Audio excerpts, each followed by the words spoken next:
Hey guys, welcome back to another episode of Remain Healthy. Today I'm going to show you how to make my veggie broth in the Instant Pot. So rather than boiling it on the stove for an hour or two and having to sit at home and wait for it, we are going to do it very quickly and let the Instant Pot do all the work. So this is going to save you money, it's going to save time, and it will also save your health because you are not going to have to add as much salt and you can tailor the flavor to what you like.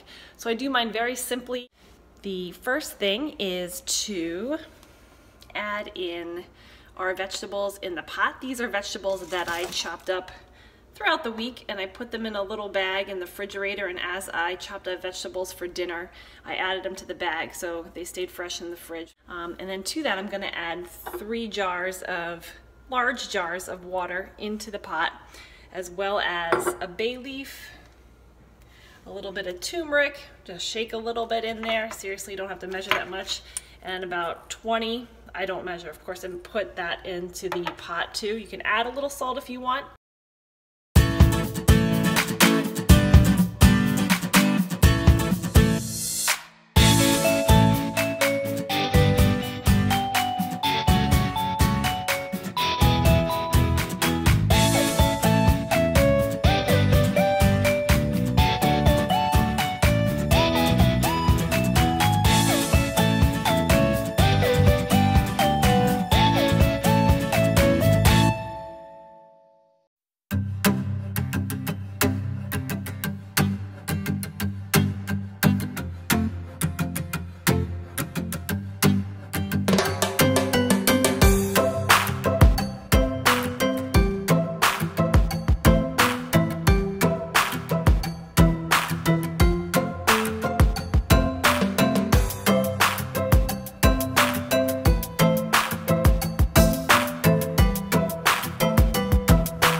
In the house, like I've been making soup all day long. So it's really just logistics of how to get the veggie broth from here into your jars or whatever you want to put them in. You can put them in any kind of container.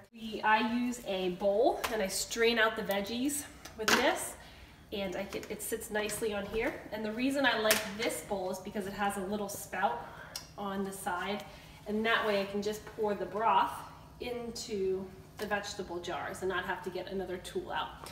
So